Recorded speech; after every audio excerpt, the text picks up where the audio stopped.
that knowledge is like light, and that the purpose of you being lit was not to shine.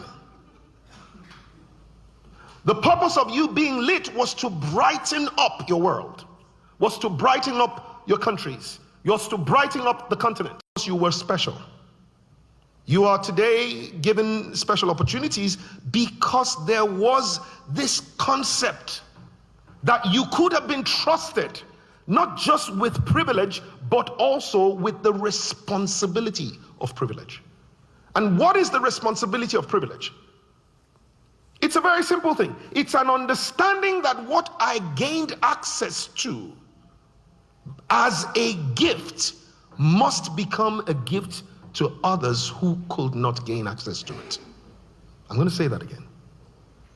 The responsibility of privilege is to say that I have an understanding that what I gained access to as a gift must become a gift to those who could not gain access to it.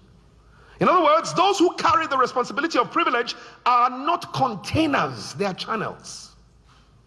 They understand that I have the privilege of receiving, but I have the obligation of releasing. That the knowledge that I have today, there are people who could not sit in the same class with the same professor.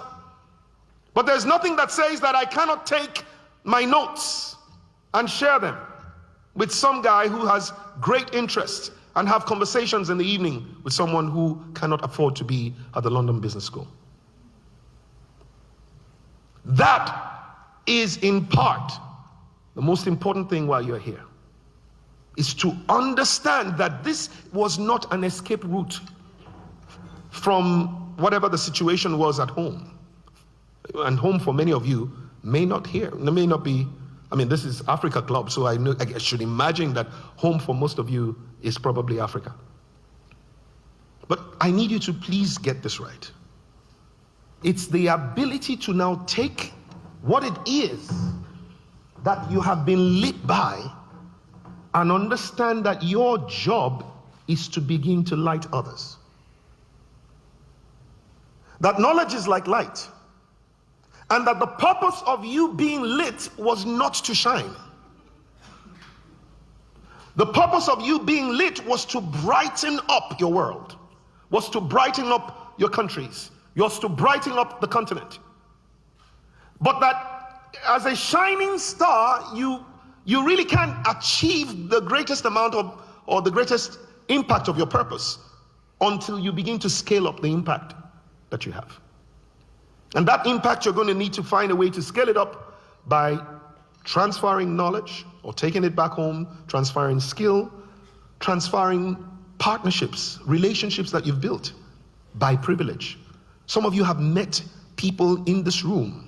You've had access to people that some of the guys at home will never have access to. Those people, you build relationships with them, but you still have an obligation to try and see, how can I take those relationships back home? Those people will trust you, but there are people who need their help, but they will never get that trust. So you've got to be the bridge. And just